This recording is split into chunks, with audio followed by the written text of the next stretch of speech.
missions, there are a lot of force. Like 4 missions they helped save Camelot.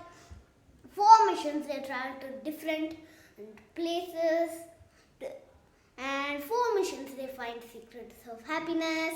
And after that, 4 missions they help bring millions of people happiness. And in 4 missions they help save Penny. 4 missions they help secrets of greatness. And finally 1 extra mission, which is the Shadow of the Shark. And also thanks to my Atte for helping these videos come to life. So first I'm going to do only book 1 to 4 as I said earlier. So let's start with book 1, Christmas in Camelot.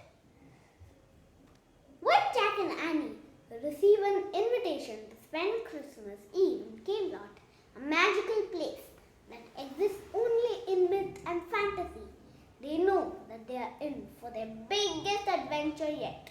What they don't know is that the invitation will send them on a quest to save Camelot. Can they succeed even though Camelot's greatest knights have failed? So the greatest knights are actually Sir Lancelot, Sir Percival and Sir Galahad. And Merlin is the wizard that sends the mission in disguise as a Christmas knight, and Merlin is the one who also carries them towards this mission in disguise at this time the white stag. In the end they drink the water of memory and imagination from the cauldron with the cup with the gift of one of the 3 knights, Sir Galahad.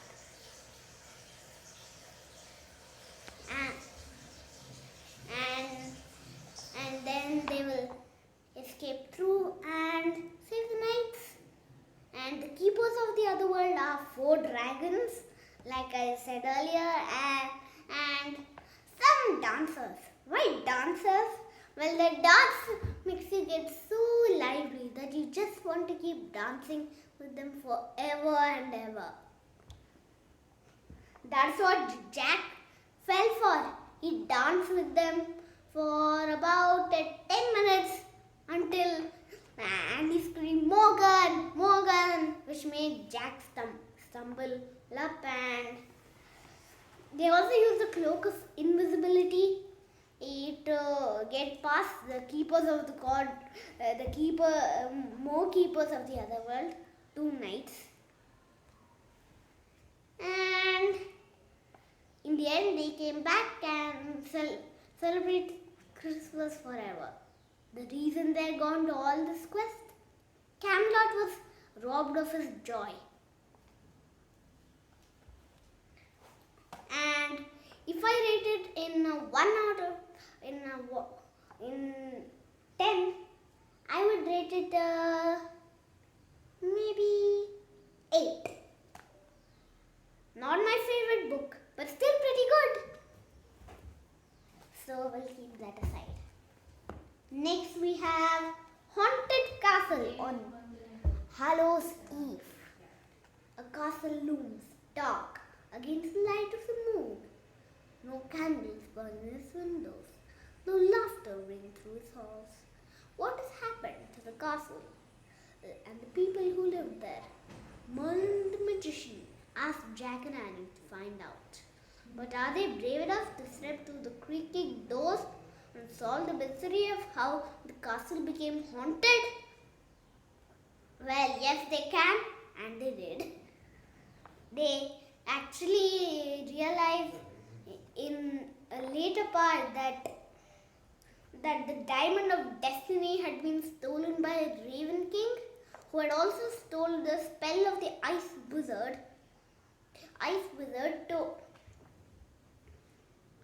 to become a raven, which he really wanted to do. But the spell only worked halfway, and he became half raven and half a man, his now form. And And then they also find a helper this time, Jack and Annie. Teddy! Arf, arf, said Teddy. The first time we meted him. Teddy had actually saved them in the Magic Tree House all the way back in the first series, like the one with dinosaurs before dark, mummies and all those stuff. But then they meet Teddy with the magic hazel twig, and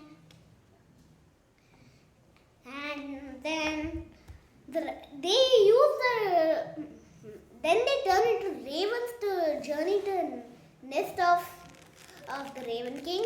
Spree, which means fly, said Annie. And after they reached that, Teddy wasn't back yet, so the Raven King caught him up and locked him in a cage. And all the way back, they found a raven and Rock in the starting of the book, and Rock was the one who helped them save the Diamond of Destiny, and even just before that they met old Maggie with a rhyme.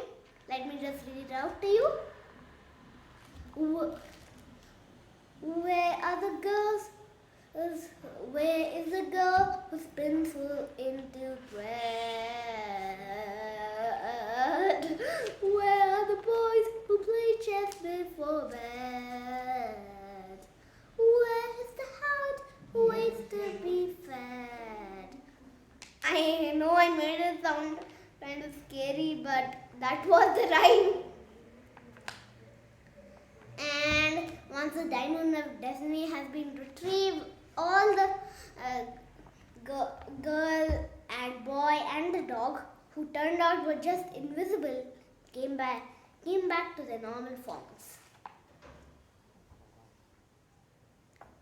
So that was the end of the second book, and I rated 1 out of 10. Because I love scary stuff, I'm going to give it a 10. Next we go to Summer of the Sea Serpent. In a land lost in mist, in a time before time, there is a powerful sword of light. Now Merlin the magician needs that sword for the good of all Camelot. He turns again to Jack and Annie for help, with only a rhyme to lead them. Jack and Annie set out on a journey filled with fabulous creatures, but can they solve the ancient riddle before night falls? So, what creatures they meet there is the sea serpent, of course. The book title says all that. And the spider queen, old grey ghost, whatever that means. It's just like a fog. And a Selkie. And the rhyme is, before night falls on this long summer day, a shining sword must find its way into your hands, and out of the gloom, a Camelot's king shall meet his doom. To begin your quest for the sword of light, call for the help of the water knight, then pass to the cave of the spider queen. Water knight is also a creature that is included there. Then and swim with a Selkie clothed in green. Enter the cove of the stormy coast. Dive beneath the cloak of the old grey ghost. Dive beneath the cloak of the old grey ghost means go under the fog, basically. Answer a question with love, not fear. With rhyme and sword, your home is near. So, actually, the sea serpent will ask them an ancient question to obtain the sword of light, and it will say, "What is the purpose of a sword?" In a very That was in a very slithery voice. I said, what is the purpose of the sword? And the purpose of and what Jack and Annie said relating to the rhyme is answer a question with love, not fear. Relating to that, the sword is used for peace, they said. So the sea serpent allowed them to take the sword, and because it was lost its purpose, it was really sad. Not because they took the sword, because it has lost its purpose to guard the sword. Many said that the blizzard storms would kill them. Do you know why? Do you know why Merlin chose them at that time in the first place? Because the ice wizard was weakest, since it was summer and it's the first day of summer, the longest day. So that was that.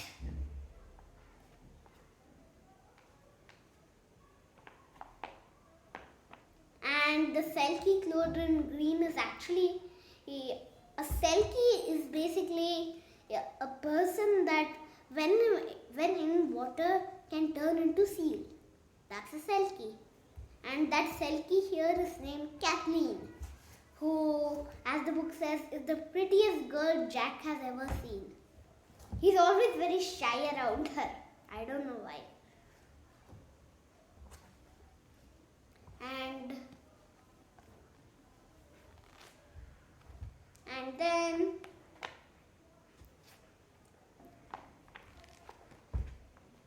And then, well, that's that. And in 1 out of 10, I'll give it a maybe 6. Not my favorite book.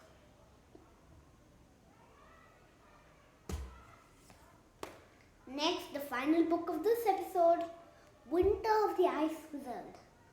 Winter of the Ice Wizard. Sounds scary, actually.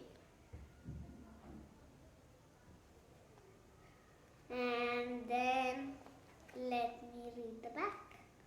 Merlin the magician and Morgan Le Fay have disappeared. Then Jack and Annie must go to the land behind the clouds. The Ice Wizard, who lives there, has stolen Merlin's Staff of Strength, and he won't give it back until they find his missing eye. If Jack and Annie don't find it before sunrise, Merlin and Morgan will be gone forever. Actually, this is a little coincidence. Every time I read this book, it will be cold. Like just today I read this book and it was very cold. I mean, maybe these books really are magic. But no, somehow the sea serpent, whenever I read this, it wasn't a hot day. Because I read both of these on the same day and it can be hot and cold on the same time.